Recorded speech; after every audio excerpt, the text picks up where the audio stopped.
Bismillahirrahmanirrahim. Assalamualaikum warahmatullahi wabarakatuh.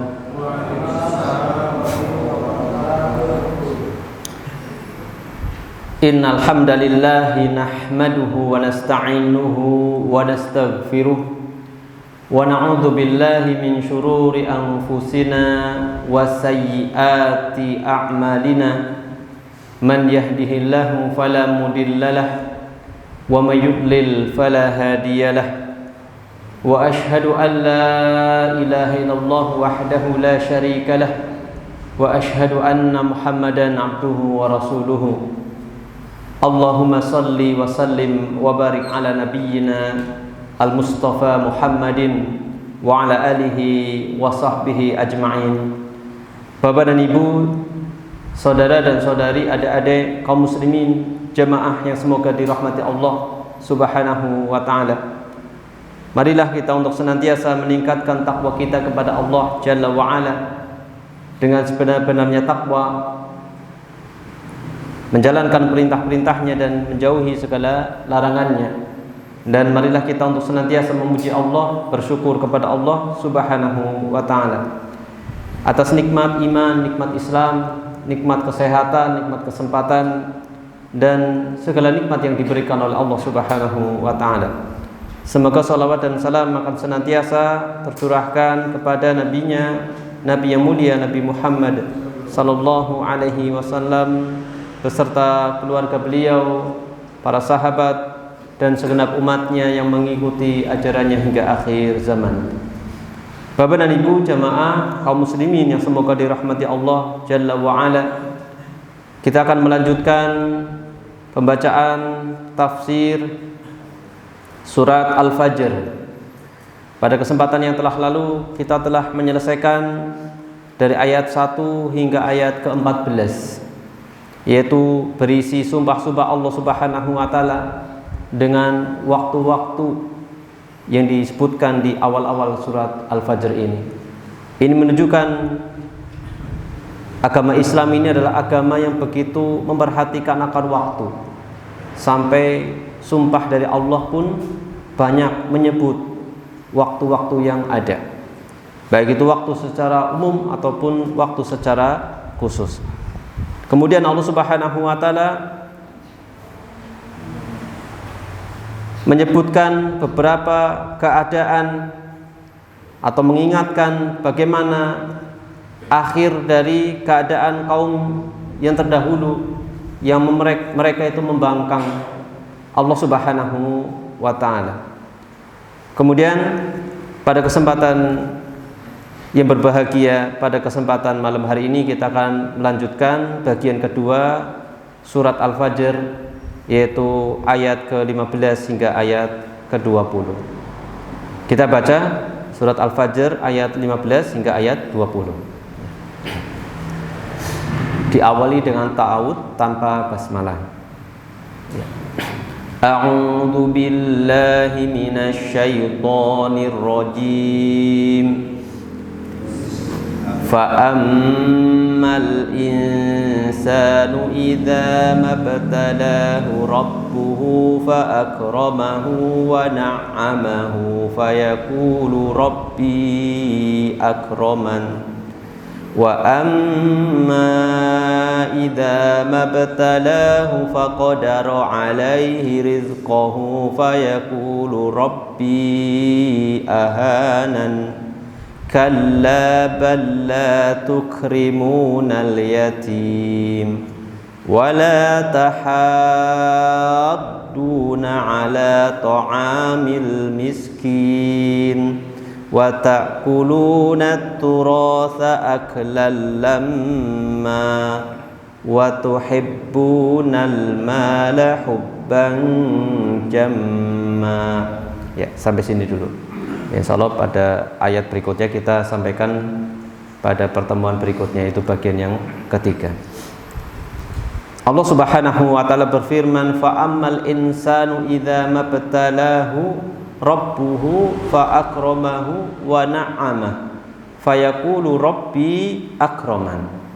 Maka adapun manusia Apabila Tuhan mengujinya lalu memuliakannya dan memberinya kesenangan, maka dia berkata, Tuhanku telah memuliakanku. Wa amma idza mabtalahu faqadara alaihi rizqahu fayaqulu rabbi ahana. Namun apabila Tuhan mengujinya lalu membatasi rezekinya, maka dia berkata, Tuhanku telah menghinaku. Kalla balla tukrimunal yatim. Kalla, sekali-kali tidak. Bahkan kamu tidak memuliakan anak yatim. Wala tahadduna ala ta'amil miskin. Dan kamu tidak saling mengajak memberi makan orang miskin. Wa ta'kuluna turasa aklan lamma. Sedangkan kamu memakan harta warisan dengan cara mencampur baurkan yang halal dan yang haram. Wa tuhibbunal mala hubban jamma. Dan kamu mencintai harta dengan kecintaan yang berlebihan, sangat mencintai harta.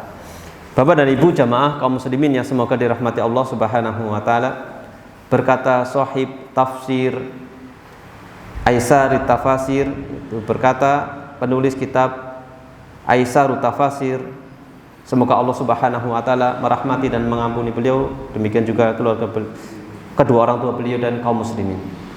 Beliau mengatakan mengenai penjelasan ayat, yaitu ayat 15 hingga ayat 20.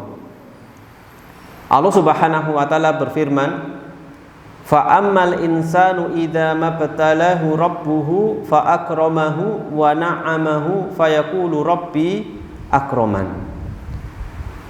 Maka adapun manusia apabila Allah mengujinya lalu memuliakannya dan memberinya kesenangan, maka dia mengatakan, Tuhanku atau Rabbku telah memuliakanku. Laqad taqaddama qaulullahi ta'ala. Dan ini telah berlalu firman Allah Subhanahu wa taala di ayat sebelumnya. Di ayat ke-14, inna rabbaka labil mirsad. Sungguh Tuhanmu benar-benar mengawasi. Jadi sungguh Tuhanmu benar-benar mengawasi. Kemudian setelah itu Allah Subhanahu wa taala menjelaskan keadaan manusia, sifatnya. Padahal Allah Subhanahu wa taala mengawasi mereka. Sesungguhnya Rabbmu benar-benar mengawasi, yaitu ayat ke-14. Wa huwa dalun ala annallaha ta'ala yuhibbu min abdihi. Ini menunjukkan apa? Ya, jadi ada korelasi antara ayat 14 hingga dan ayat setelahnya. Ya. Ayat 14 Allah mengabarkan benar-benar Allah itu mengawasi manusia. Kemudian di ayat selanjutnya dijelaskan tentang keadaan manusia ketika mendapatkan kesenangan, ya, mengatakan apa? Allah memuliakanku. Kemudian ketika diuji mengatakan Allah menghinaku. Padahal Allah Subhanahu wa taala mengawasi mereka. Ini menunjukkan bahwasanya Allah itu sangat mencintai, sangat menyukai pada seorang hamba an ya'budahu. Kalau hamba itu menyembahnya, itu Allah sangat suka, sangat mencintainya. Allah sangat menyukai hamba itu beribadah kepadanya. Wa yashkuruhu. Demikian juga bersyukur kepadanya. Allah mencintai hamba itu beribadah kepada Allah, mensyukuri nikmat Allah. Kemudian apa? Supaya apa? Liyukrimahu fi dari karamatihi, supaya nanti Allah memberikan kemuliaan kepada hamba tersebut, supaya Allah memuliakannya di negeri kemuliaan, yauma liqaihi, di hari perjumpaan dengan Allah, yaitu pada hari kiamat, di hari akhir. Ya. Jadi Allah sangat menyukai hamba itu beribadah dan bersyukur kepada Allah, supaya nantinya Allah membalasnya di negeri kemuliaan dengan memuliakan hamba tersebut. wa i'lamullahi ta'ala ibadahu, dan Allah Subhanahu wa taala di dalam ayat-ayat ini menjelaskan atau mengabarkan kepada para hamba bi annahu bil mirsad, bahwasanya Allah itu mengawasi para hamba tersebut, yuraqibu a'malahum, Allah Subhanahu wa taala mengawasi perbuatan-perbuatan mereka. Dilalatuhu ala annahu yukhawwifuhum, ini ditunjukkan oleh apa? Ditunjukkan Allah Subhanahu wa taala yukhawwifuhum, menakut-nakuti mereka, ya. Memperingatkan mereka, min ma'asihi, menakut-nakuti hamba jangan sampai melakukan kemaksiatan. Karena apa? Allah mengawasi mereka. Wa yuraghibuhum fi ta'atihi, selain Allah menakuti para hamba supaya tidak berbuat kemaksiatan, Allah juga mendorong, menganjurkan hamba, memerintahkan hamba untuk mentaati Allah. Wadihatun, ini begitu jelas disebutkan di ayat-ayat tadi, ya. Fatalakhasa min dzalika, kemudian kesimpulannya apa? Ringkasannya bagaimana? Min dzalika, dari hal tersebut, annallaha ta'ala, Allah Subhanahu wa taala la yarda li ibadihil kufra. Kesimpulannya, Allah itu tidak ridho kalau hamba itu kufur terhadap Allah, ya. Kufur bisa bermakna juga kufur nikmat. Allah sangat tidak ridho, tidak suka kalau hamba itu kufur terhadap Allah. Wa annahu yuhibbu lahumus syukra, dan kebalikannya Allah sangat menyukai, mencintai hamba itu, dari hamba itu apa? Berbuat syukur atau bersyukur kepada Allah. Allah tidak ridho hamba itu kufur nikmat, dan Allah sangat ridho kalau hamba itu bersyukur atas nikmat dari Allah Subhanahu wa ta'ala. Fa ammal insan, adapun manusia, famadza yuhibbu, apa yang dia sukai, apa yang dia cintai, wa madza yakrah, dan apa yang dia benci. Kalau Allah itu demikian, Allah itu suka kalau hamba itu bersyukur, dan benci kalau hamba itu kufur. Sedangkan manusia, apa yang dia sukai dan apa yang dia benci, qala ta'ala anhu, maka Allah Subhanahu wa taala berfirman mengenai hal tersebut, ya. Fa ammal insan wa huwal musyrik, al insan yang disebutkan di ayat ke-15 ini artinya adalah, atau tafsirannya adalah al musyrik, orang yang berbuat kesyirikan. Yang pertama kali, yang dimaksud al insan di dalam ayat ke-15 ini yaitu tidak lain tidak bukan adalah manusia yang berbuat kesyirikan kepada Allah. Karena orang yang telah berbuat kesyirikan kepada Allah, dia adalah orang yang paling kufur kepada Allah. Tidak ada kekufuran yang lebih besar lagi daripada perbuatan kesyirikan. Seperti itu, ya. Bagaimana tidak kufur? Disebutkan di dalam surat Al-Baqarah diantaranya, ya. Kenapa manusia itu harus bersyukur dengan beribadah, mentauhidkan Allah Subhanahu wa taala? Karena telah diberikan berbagai kenikmatan oleh Allah Subhanahu wa taala, tetapi malah menyerahkan peribadatan itu kepada selain Allah Subhanahu wa taala. Bisa dilihat Bapak Ibu surat Al-Baqarah ayat 21 hingga 22, 21, 22 dan 23. Ya. Allah Subhanahu wa taala berfirman, ya ayuhan nas u'budu rabbakumul ladzi khalaqakum walladzina min qablikum la'allakum tattaqun. Wahai manusia, beribadahlah kepada Rabbmu, sembahlah Rabbmu yang telah menciptakanmu dan orang-orang sebelum kamu, la'allakum tattaqun, supaya kamu itu menjadi orang yang bertakwa.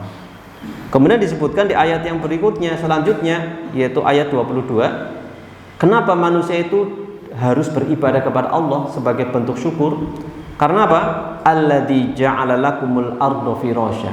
Karena Allah Subhanahu wa taala yang telah menjadikan bumi ini hamparan, firasya, was-samaa'a binaa'a, dan langit itu sebagai bangunan, binaa'a, wa anzala minas samaa'i, dan Allah menurunkan apa dari langit? Ma'a, air atau air hujan.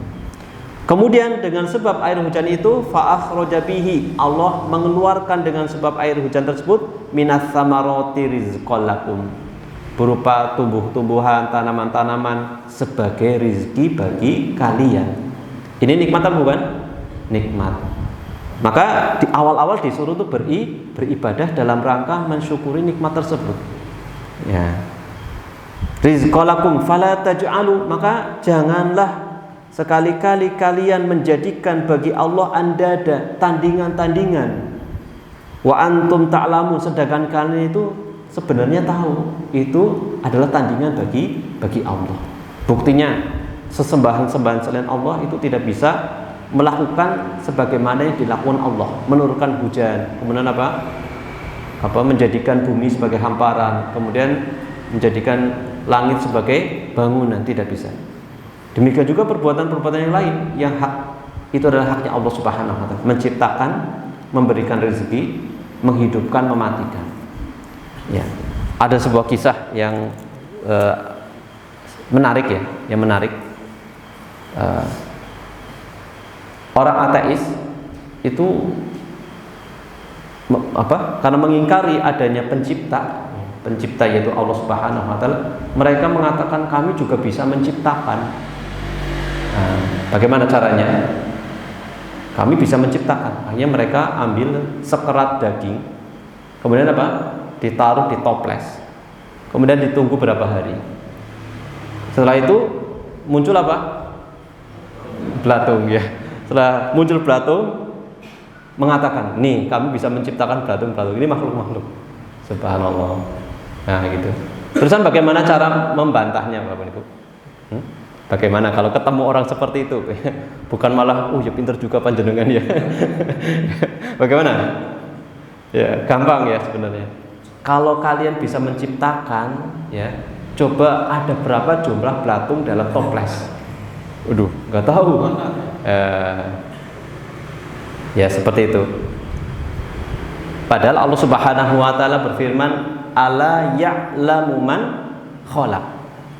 Ketahuilah Allah itu mengetahui apa yang Allah ciptakan. Dia mengetahui jumlahnya, mengetahui takarannya, ukurannya, bahkan kadar makanannya dan seterusnya. Allah mengetahui semua secara detail. Nah, setelah itu ditanya jumlahnya. Anggap mereka bisa perkiraan sekian. Setelah itu coba yang mana yang jantan, yang mana yang betina, berapa jumlahnya? Nggak tahu lagi. Nah, ini menunjukkan apa? Bukan menciptakan. Eksperimen itu bukan menunjukkan menciptakan. Ya. Sebagai bantahan lagi nih di dalam tafsir tentang surat tadi, surat Al-Baqarah disebutkan tentang kisah 4 imam besar di dalam Islam, yaitu Imam Abu Hanifah, Imam Malik, Imam Syafi'i dan Imam Ahmad. Itu memiliki kisah masing-masing berkaitan dengan bantahan terhadap orang yang mengingkari adanya pencipta Allah Subhanahu wa taala. Di antaranya adalah Imam Abu Hanifah. Suatu ketika didatangi oleh orang ateis. Orang ateis datang. Kemudian mengatakan, kami tidak percaya adanya pencipta alam semesta ini. Maka Imam Abu Hanifah tidak segera menjawab. Ya silakan kalian bebas untuk berpendapat seperti itu, berkeyakinan seperti itu. Tapi beri saya waktu sebentar, saya mau berpikir dulu. Nah, setelah berpikir bentar, ditemui lagi. Saya hanya mau bertanya kepada kalian, sekiranya ada kapal yang besar, ya, kemudian dengan muatan yang banyak, kemudian apa sih mengarungi, masa mengarungi? Berlayar. Kapal tersebut berlayar dari sini sampai ke sana, sampai ini melewati ya ada ombak, ada badai, ada karang dan lain sebagainya. Ya, ternyata tidak ada nahkodanya. Menurut kalian itu mungkin apa tidak? Orang ateis mengatakan sangat tidak masuk akal, kayak gitu. Sangat tidak masuk akal. Nah, apakah cukup sampai situ? itu sudah sekakmat bagi mereka, ya kan. Ayo dibalik lagi, lebih tidak masuk akal mana antara kapal tadi sama alam semesta ini. Ya. Kalau itu saja tidak mungkin, tidak ada nahkodanya, bagaimana yang alam semesta tata surya yang sepertinya yang begitu teratur, kok tidak ada, menurut kalian tidak ada yang mengatur?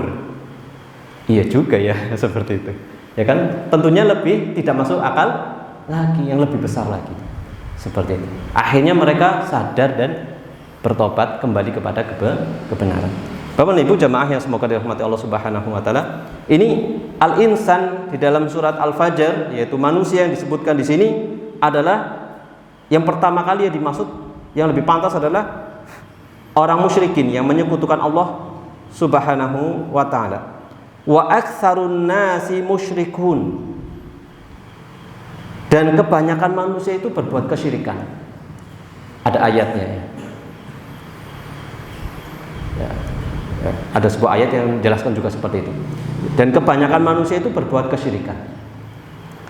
Ya. Idza mabtalahu rabbahu. Orang yang demikian ini apabila Allah mengujinya, ai ikhtabarahu, memberikan ujian, fa akramahu bil mali. Kemudian memuliakan, Allah memuliakannya dengan harta, wal walad dan anak, wal jah kedudukan, wa na'amahu bil arzaki wal khairat. Kemudian Allah memberikan kesenangan kepadanya berupa apa? Rizki-rizki dan kebaikan-kebaikan. Menunjukkan ujian bukan hanya sesuatu yang menyusahkan, tetapi ada yang ujian kesenangan. Karena nanti yang lulus itu ya dua tipe manusia. Apakah